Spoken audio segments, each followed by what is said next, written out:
Historia de la filosofía, por Nicolás Abagnano, volumen 3, 83, parte sexta. La filosofía del romanticismo, capítulo 10. El retorno romántico a la tradición. 614. El tradicionalismo francés. Con la irrupción del romanticismo en la cultura francesa, dominada en el siglo XVIII por el antitradicionalismo iluminista, se perfila un retorno a la tradición, que, en su manifestación más obvia y batalladora, es una defensa explícita de la tradición, tradicionalismo. Heraldos de la tradición son, en Francia, los primeros románticos, Madame de Staël, 1766-1817, que, en su obra Alemania, 1813, ve en la historia humana una progresiva revelación religiosa al modo de Schiller y Fichte. Y Renato de Chateaubriand, 1769-1848, que en El genio del cristianismo, 1802, puso la defensa de la tradición al servicio del catolicismo, considerado como el único depositario de la tradición auténtica de la humanidad. En el campo filosófico-político, la defensa de la tradición fue obra de los llamados pensadores teocráticos o ultramontanos, de Bonald, de Maistre y Lamennais. Luis de Bonald, 1754-1840, autor de una teoría del poder político y religioso en la sociedad civilizada, 1796, y de una legislación primitiva, 1802, es igualmente contrario al sensismo y al espiritualismo. Si la naturaleza del hombre no puede ser comprendida a partir de sus órganos de los sentidos, tampoco puede ser comprendida a partir de la conciencia. El trabajo del pensamiento sobre sí mismo le parece a de Bonald un trabajo ingrato e improductivo, y se lamenta de que haya escapado a la atención de Tissot, autor de una obra famosa sobre el onanismo, 1760. El punto de partida debe ser el lenguaje primitivo que Dios ha dado al hombre en el momento de la creación. Este lenguaje, que la tradición conserva de una generación a otra y que es el medio de la revelación divina, despierta en la mente de cada hombre las verdades innatas que Dios ha puesto en ella. Como el lenguaje es el intermediario entre la verdad y el hombre, así también el Estado es el intermediario entre el pueblo y Dios, y su origen es también divino. De Dios deriva la soberanía, que es el atributo del Estado, y la teoría iluminista de los derechos del hombre es sustituida por de Bonald con la de los deberes del hombre para con Dios y la autoridad que le representa. La función mediadora del lenguaje sugiere a de Bonald una especie de fórmula trinitaria que aplica de un modo general: causa, medio y efecto. En cosmología, la causa es Dios, el movimiento es el medio y los campos el efecto.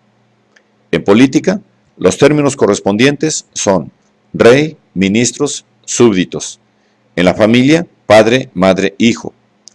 La aplicación de esta fórmula a la teología muestra la necesidad de un mediador y, por tanto, de la encarnación.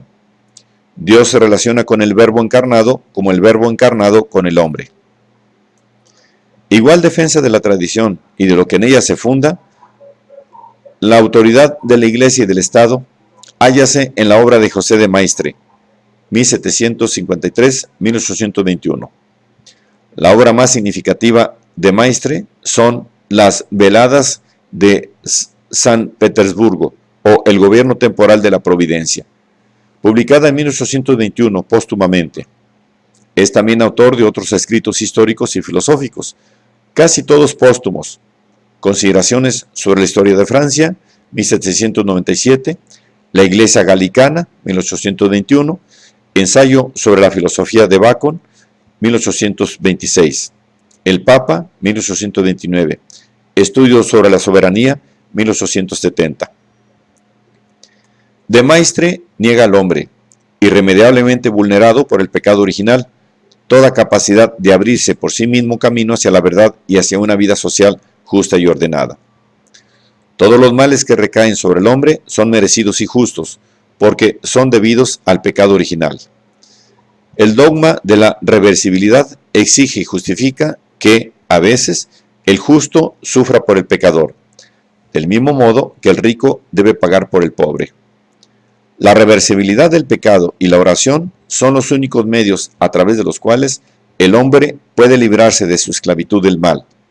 En otras palabras, el hombre no puede hacer otra cosa que inclinarse ante los misteriosos designios de la providencia divina y, por tanto, ante aquellas instituciones que, como la Iglesia y el Estado, son el instrumento de tales designios. Cualquier intento por parte del hombre de tomar un camino diferente que el que le ha sido impuesto por la autoridad le lleva a la ruina. De Maistre considera toda la filosofía del siglo XVIII como una aberración culpable y emplea para ella el mismo lenguaje que los iluministas empleaban para la tradición religiosa y política. Las doctrinas de tales escritores solo tienen valor como signo de una reafirmación de aquel principio de la tradición que el iluminismo había tan efectivamente impugnado. Al concepto de tradición que había sido elaborado por el romanticismo alemán como revelación y realización progresiva de la verdad divina en el hombre, se adhiere, en cambio, Roberto Lamennais, 1782-1854. En un ensayo sobre la indiferencia en materia religiosa, 1817-1823, Lamennais ve en la indiferencia religiosa el mal del siglo y reconoce el origen del mismo en la confianza puesta en la infalibilidad de la razón individual. A la razón individual, que sería la de Descartes y la de la filosofía iluminista, Lamennais opone la razón común, una especie de intuición de las verdades fundamentales, común a todos los hombres, que sería el fundamento de la misma fe católica. En otros términos, para Lamennais, la razón común es una tradición universal, cuyo origen es una revelación primitiva, de la cual la misma Iglesia no es más que depositaria. Con esto creía haber fundado sólidamente la tradición eclesiástica, cuando, en realidad, había quitado a la Iglesia la prerrogativa de ser la única depositaria de la tradición auténtica y, por otra parte, había arrebatado a la tradición misma todo apoyo en la razón humana. Y de hecho, cuando la Iglesia en 1834 condenó su doctrina, él, en las palabras de un creyente, 1843, apeló contra la Iglesia a la tradición auténtica, descubriendo así el carácter revolucionario de sus principios. Y se erigió en promotor del advenimiento de una sociedad religiosa libre, que debería hacer del abatimiento de las tiranías políticas y de los privilegios sociales.